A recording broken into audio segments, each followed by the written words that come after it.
अस्सलाम वालेकुम दोस्तों, मेरा नाम डॉक्टर लियसगर है और आज की इस वीडियो में हम डिस्कस करने जा रहे हैं differences between diabetes mellitus and diabetes insipidus.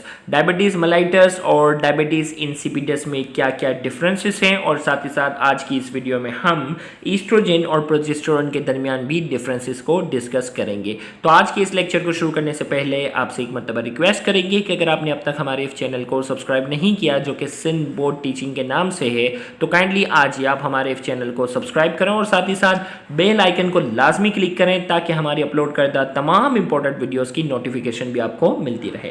तो आइए हम स्टार्ट करते हैं। डायबिटीज़ मेलाइटस और डायबिटीज़ इंसिपिडस के दरमियान क्या क्या डिफरेंसेस हैं वो आज की इस वीडियो में डिस्कस करेंगे।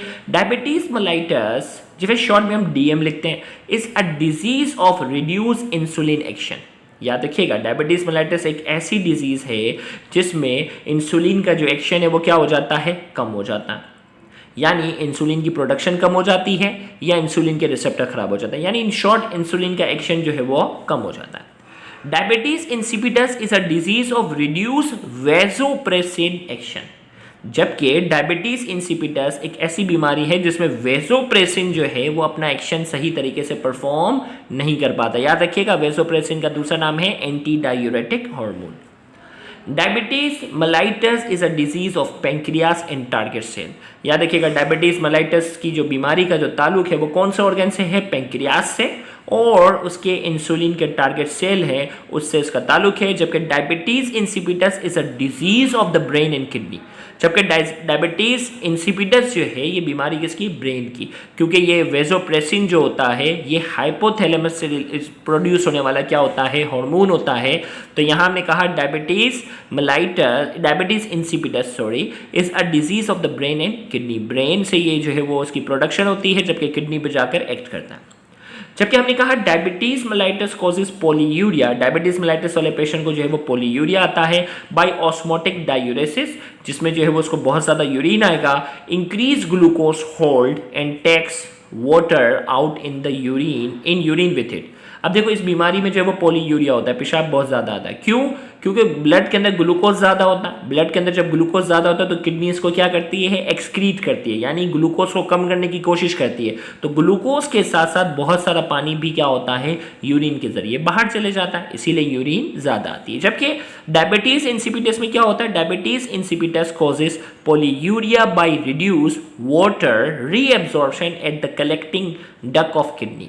यहाँ हमने कहा कि डायबिटीज़ इंसिपिडस में क्या होता है, पॉलीयूरिया होता है। पॉलीयूरिया कैसा होता है, बाय रिड्यूस वाटर रीएब्जॉर्प्शन।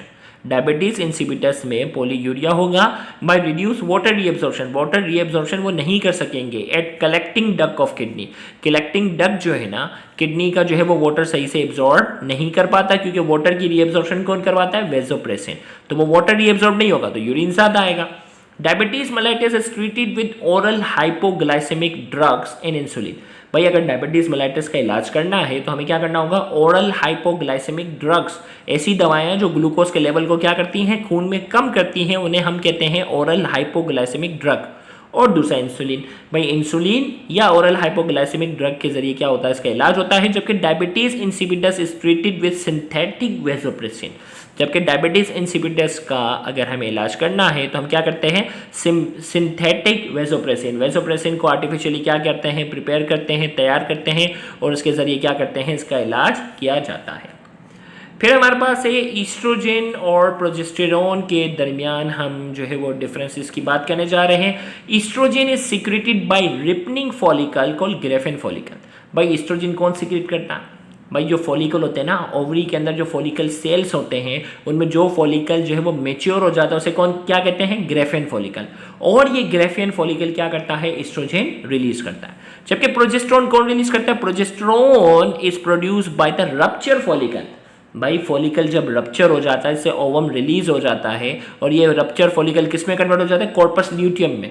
और ये कॉर्पस ल्यूटियम क्या करता है, प्रोजेस्टेरोन रिलीज करता है। यानी ये मेच्योर फॉलिकल से रिलीज होता है और मेच्योर फॉलिकल जब रप्चर हो जाता है उससे फिर कौन रिलीज कर क्या रिलीज होता है, प्रोजेस्टेरोन रिलीज होता है। Estrogen brings about the development of the secondary sexual character in the female. Female के अंदर secondary sexual characters जो होते हैं वो किसकी वजह से आते हैं, ईस्ट्रोजन की वजह से।